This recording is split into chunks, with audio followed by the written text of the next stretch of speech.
Here's the deal. I became aware of this problem sometime after April, in early April, about how intense it was. And so we did everything in our power from that point on, and that's all I can tell you right now.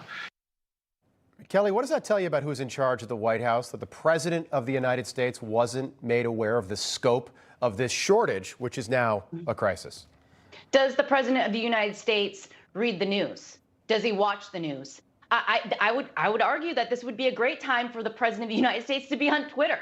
There's no way Donald Trump would not have known about this in February when the FDA shuts down the Abbott plant that manufactures 40% of the United States baby formula. You know instinctively there's going to be a problem and that you need a plan. So I'm not sure where the communication breakdown was. Is Joe Biden sleeping all during the day? How was his aides not aware of this? The manufacturers certainly knew it was coming, and they said as much yesterday.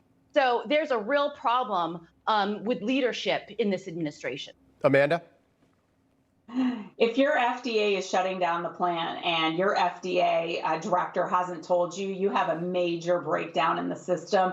And someone's head needs to roll. Someone needs to be fired. No action has been taken on this, and yet people are suffering. I was in Walmart 2 days ago. The shelves are bare right here in Florida. I can attest to that. And so, the fact that he has the ability to say, I didn't know, that doesn't work. Someone needs to be fired, held accountable for this. He certainly isn't holding himself accountable.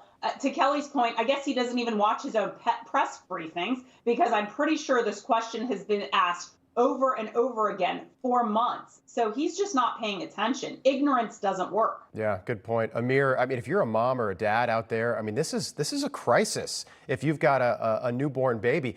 So what do you do? We've had people on the show that are driving hours to try and find baby formula with no guarantee that it's going to be there when you get there. This is a big, big problem.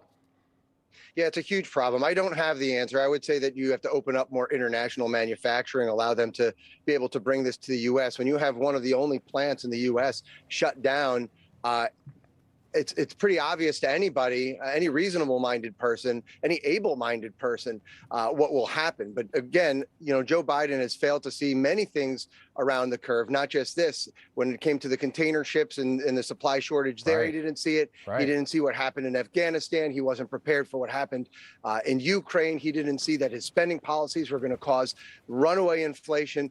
Again and again and again, he seems to be blindsided by things, and people are just going to have to act on that come November. Yeah, and then, it's the administration of reacting to problems with the wrong reaction. Okay, so gas prices are going up. We're going to open up the strategic oil reserve. It did nothing. Okay, now with baby formula, we're going to fly it in from Ireland and other countries. We'll get a couple of pallets full. Meantime, at the border, there is plenty of baby formula for illegal immigrants who cross the border. It's unbelievable, and just constantly the wrong reaction.